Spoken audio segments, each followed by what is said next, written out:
The Twins kind of let me off the hook tonight a little bit. They didn't do much to look back on, so I didn't have to do mental gymnastics to get around MLB's content ID. They lost 6-1 to the Royals. Bailey Ober gave up 3 homers. Yes, the Royals certainly have his number. 14 earned runs in 6 1/3 innings against the Royals this season so far. 17 earned runs in 50 2/3 innings otherwise. Do they have his number? Is he tipping pitches? I don't know, but these home runs he gave up, there's actually 3 of them. That dot to the left has actually 2 right on top of each other. Those are some bad locations on those home runs. So I don't know that we can conclusively say he's tipping his pitches or whatever, but certainly the Royals have his number. On the flip side, the Twins only score 1 run. They're 1 for 11 or something like that with runners in scoring position, so they did have some opportunities. Willie Castro with a 3-hit night, so that was nice to see. And since it's after Memorial Day, and a lot of people have been asking for this, we're going to talk about the standings for all these levels. So the Twins currently in 3rd place in the AL Central at 30-25, 7 games back at Cleveland. But they are in a wild card spot, which, would like them to be atop the division, but not terrible spot to be in.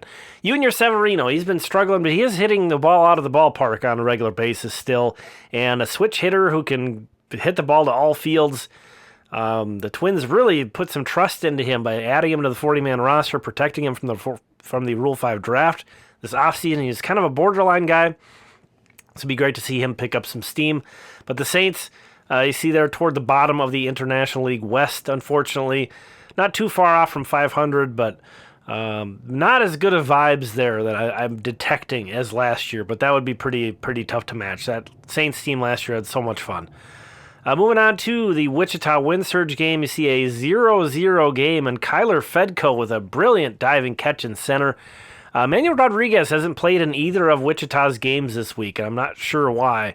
I haven't got a chance to dig into that too deeply.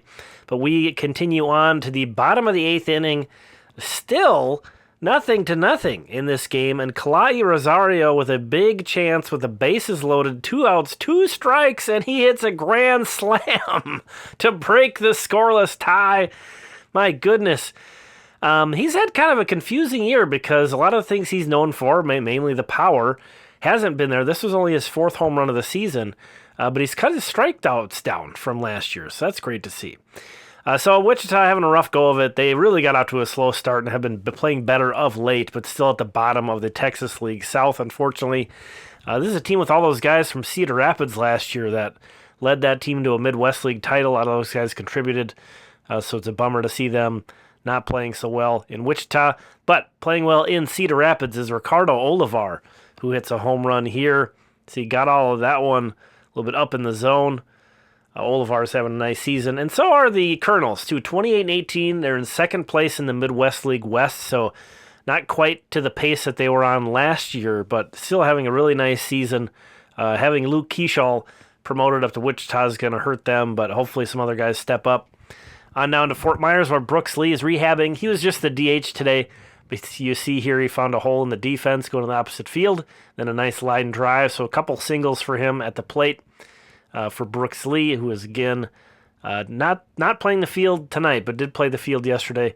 Fort Myers is below 500, toward the bottom of the Florida State League West standings. Started off as a really young team. They've kind of brought in some indie ball guys that have really been contributing of late. So getting a little bit older in terms of the age breakdown for them. Hopefully that will help them in the standings eventually. Here are the starting pitchers from this evening. CJ Culpepper couldn't follow up that brilliant, perfect outing that he had last time. The notable hitting performances, a lot of these guys we saw in the highlights. Got a little homer happy in the highlights, but some big homers hit across the system today. That Yunior Severino one was big in a 5-0 win for the Saints.